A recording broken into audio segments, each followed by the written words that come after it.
Wrecking cars moves us. What moves you? It was a rather brief but complicated hearing today for all parties in the Blue House case.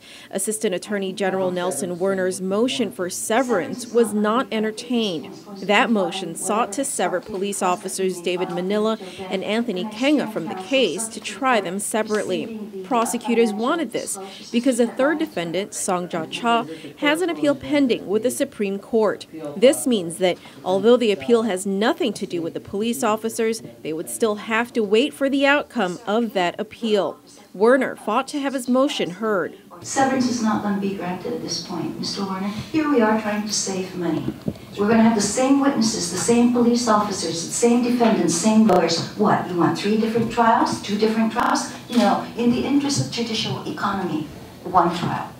Thank you. Well, the reason I filed the motion for severance, Your Honor, was my concern with respect to the victims and the witnesses. Sir, your office has known about this since 2008 or even earlier. And now to tell me at this juncture of your concern regarding the victims. In a move that puzzled all parties, Judge Sikola also handed over jurisdiction of the case to the Supreme Court.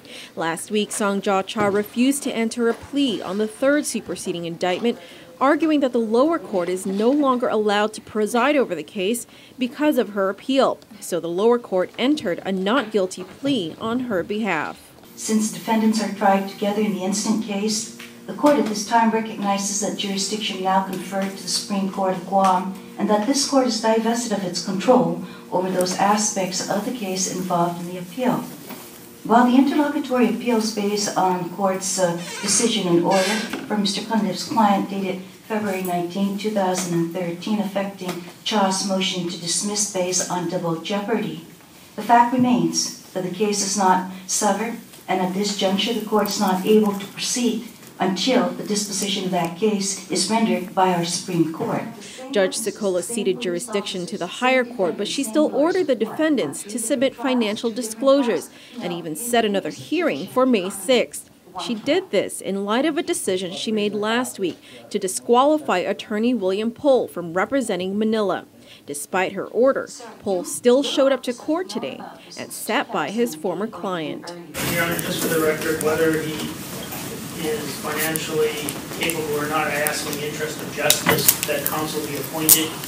His counsel that he has retained has been disqualified. All right, counsel, the court understands the rule, right?